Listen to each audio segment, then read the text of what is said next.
Yo, what's up guys? It's Talon, and today we're going to be reviewing patch 6.0 C. And so we're just going to get right into it. It's focusing really on the balance changes mainly. But initially, Gnar is actually getting released on the 21st, so that's really cool. Gnar is one of the champions I've always really wanted to come to Wild Rift. I'm probably not going to play him a lot initially because of the whole like master versatility thing that we're going for, but later on I'm definitely going to play Gnar, maybe next season or something like that. Then there's some events. I'm not really going to go through all the events because we're mostly focused on the balance changes. And starting off is the Corki Rework, which is coming on March 6th. And this is pretty absurd, I'm not going to lie. So they're nerfing his basic attack damage and attack damage per level a little bit.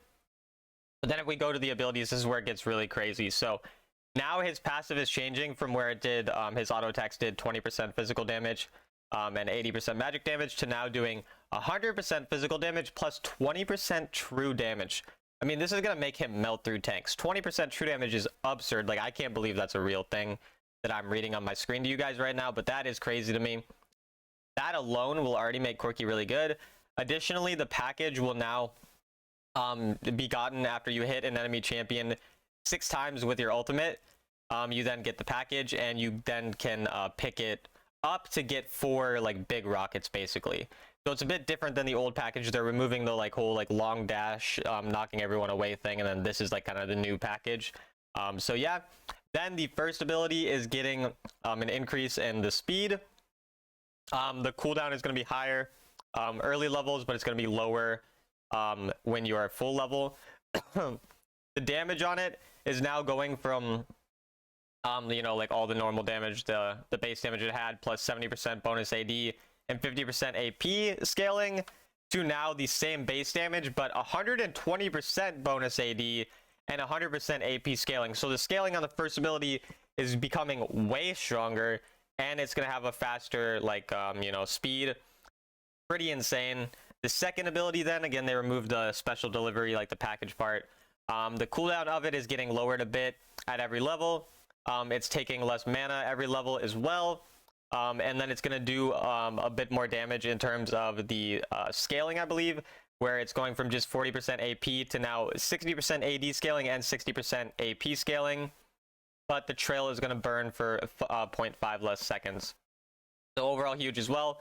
Then the third ability is going to now do physical damage instead of magic damage. So they're kind of switching Corki from overall a magic damage champion to a physical damage champion. It's now going to shred armor and magic resist instead of just magic resist. The cooldown full level is now going to be 12 seconds instead of 14 seconds. The mana consumption is going up at each level. It's staying the same level 1, and then every other level it's going up a bit. And then the damage is getting lowered, and the AD scaling is staying the same. So a little slight nerf to the third ability, but also a buff because it's now physical damage shred as well. And then the ultimate, now max stacks is 4 instead of 6 stacks. It's switching to physical damage. And then when you basic attack someone, you're going to reduce the time between your charges of your ultimate now. So you kind of have more overall DPS in fights. The missile preparation time is now going to 20 seconds at full level from 10, 9, and 8. So I think it takes longer to get each missile. But like the auto attacks will kind of make it so, you know, you can still get them up and everything like that. And then they are nerfing the damage a bit as well, and the AD scaling a little bit on the ultimate. And then the empowered, you know, missile as well is also getting a bit lower damage and a bit lower scaling as well. So overall, these Corki rework, like, there's a few small nerfs, but overall, huge buff. The true damage, the overall numbers, the fact that he's just going to absolutely shred through tanks. He's going to be broken. I think this is going to get nerfed pretty quickly. So I recommend you guys probably trying to abuse Corki, you know, as this rework comes out. I think I might play some Corki on my stream. Maybe start playing him in mid lane or, you know, whatever. We'll kind of see. But yeah, I think he's going to be broken. So I definitely recommend you guys to pick him up if you're looking for a new champion to play in mid or ADC. All right, so moving on to Kindred. So Kindred is a really bad champion right now, and I do think it's very deserving of a buff. And so they're buffing it. So the attack speed bonus that you get from your first ability is now going to 25 plus 5% stacks of the mark, which is going, you know, it used to be 20 plus 3%. So a pretty sizable buff in terms of attack speed there from the first ability. And then the third ability damage is going up by a decent little bit, base damage, and then also going to 80% AD scaling from 70%. So overall, that's pretty big as well. What does this really mean for Kindred in the meta?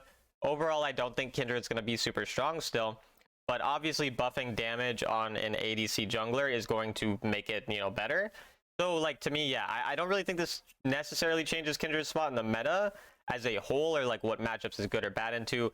But obviously, you're going to find that some interactions are going to go get a bit better, and overall, Kindred's going to be slightly better to play as a whole. Okay, then we have Gwen getting a buff. Honestly, I think Gwen was already in a solid spot. I'm not really a fan of her getting a buff. I mean, she's not the most played champion or anything right now, but I think she's quite good into a lot of the meta champions, so I think she's already really strong. But what they're changing, they're making it so your first ability costs less mana, the second ability is going to give additional armor and magic resist on each level, and the ultimate is going to slow people a bit more. So none of these buffs are like absurdly large buffs, but they're all pretty solid. I think especially the second ability giving that additional resistance is going to be a really big deal for whenever Gwen's on top of anyone, like with that second ability up, right? So overall, I mean, Gwen's already a really solid counter into a lot of the meta top laners, and she's also a really solid jungler anytime that the enemy lock in some, pretty beefy frontline champions. And so I think this buff is solid, and I think Gwen is going to be in a really, really good state right now overall in the meta. Okay, and now we have one of the most confusing changes of the patch to me, and that's Renekton getting a buff, which I was very surprised about. If you guys don't know, I play a lot of Renekton. I think last season I was ranked 2 on Renekton, and this champion is absurdly strong. He's a super strong early game champion. He scales well into the late game, more so because he becomes just a really beefy frontline later on in the game and is really good at obviously winning lane early. So you get that early pressure, and then you're able to use that early pressure, that gold lead, to become really tanky, while still being able to one-shot backlines oftentimes, and still having really good 1v1 presence in the side lane as well. And so I'm surprised, but they're buffing his first ability base healing when you hit someone, and then the second ability is doing more damage both on the regular and the empowered second ability. So overall, honestly, these are like tiny buffs rather. I don't think they really change his place in the meta. I mean, Renekton was already a top 3 top laner in the game. I think he's going to continue to be a top 3 top laner in the game.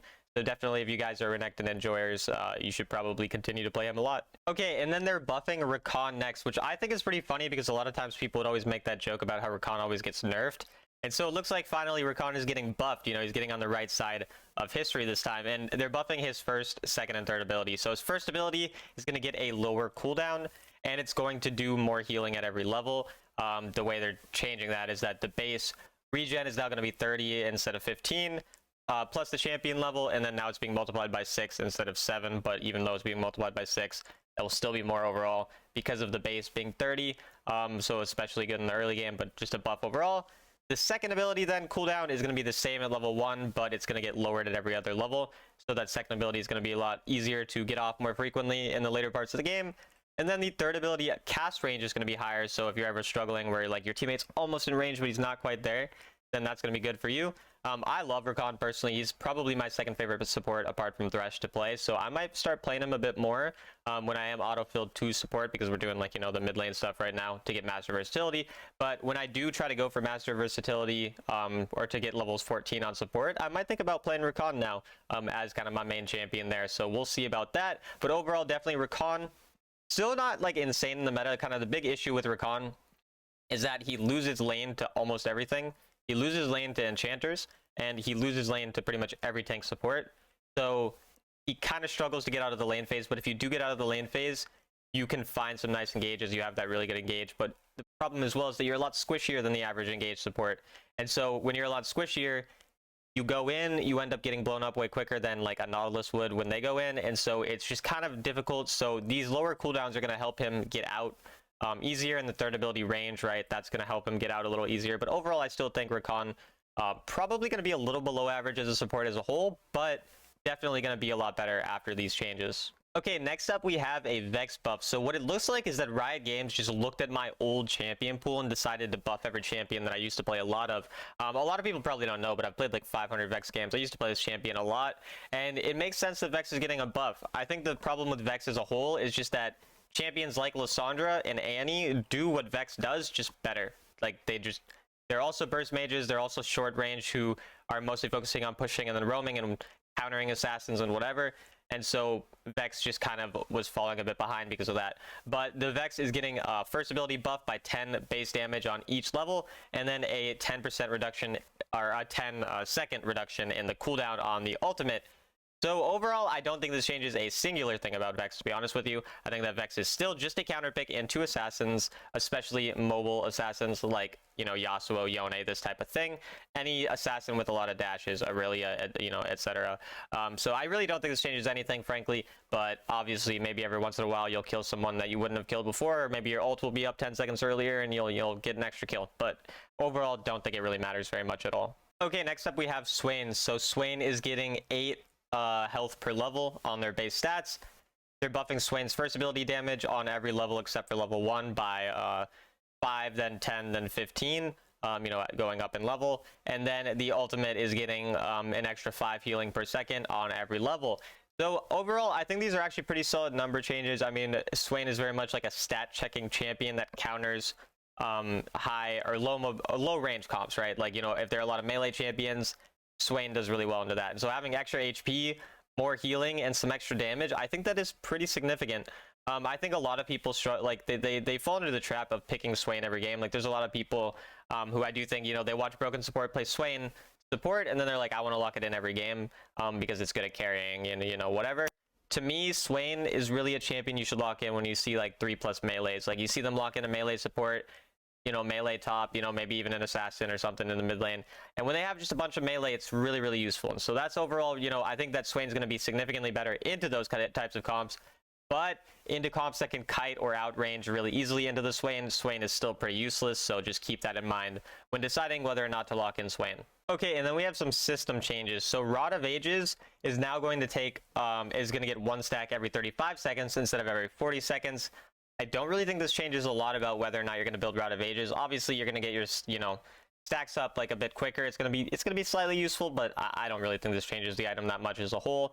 I still think the same champions that would build it, but you know, maybe I'll be proven wrong on that one. Sudden impact, they're now making the true damage cap get hit earlier on in the game. So, you know, you're going to hit that 80 damage mark for your true damage by level 10 instead of waiting till level 15. I think this is pretty significant. I do think this will make it so that, you know, in the mid game, you're going to be doing a lot more damage as an assassin or whoever, you know, uses it when they have a dash or whatever. So I do think it's a pretty good buff. I think some people might want to look into taking sudden impact more often if they're playing an assassin or whatever. And then going for Enchanted Ensemble as the last change that we'll talk about. They are nerfing the health of both the, like, trumpet and the drum thing, whatever you call them. And they're buffing the damage on each of those. So I don't really think this does much. I guess it's a little easier to kill them, but they're going to do a bit more damage. Like, I think the trade-off is about even, where it's probably still going to do a similar amount of damage to the health, or to the turret, but we'll see about that. But yeah, that's overall it for the patch. I think overall this patch, you know, the buffs and the nerfs, I didn't personally expect these types of buffs or nerfs. Obviously, I assume the numbers say differently in terms of like what's winning and what's losing, and that's probably why they buffed and nerfed these champions. But overall, you know, that's really my thoughts. If I rate the patch, you know, based on the balance and everything, I'd probably give it like a C+. Don't think it's the best, but I don't think it sucks. It's just kind of fine. I think the Corki buff is absurd. I think he'll be mega broken. But overall, yeah, those are my thoughts on the patch. Let me know what you guys think, and I will see you guys in the next video.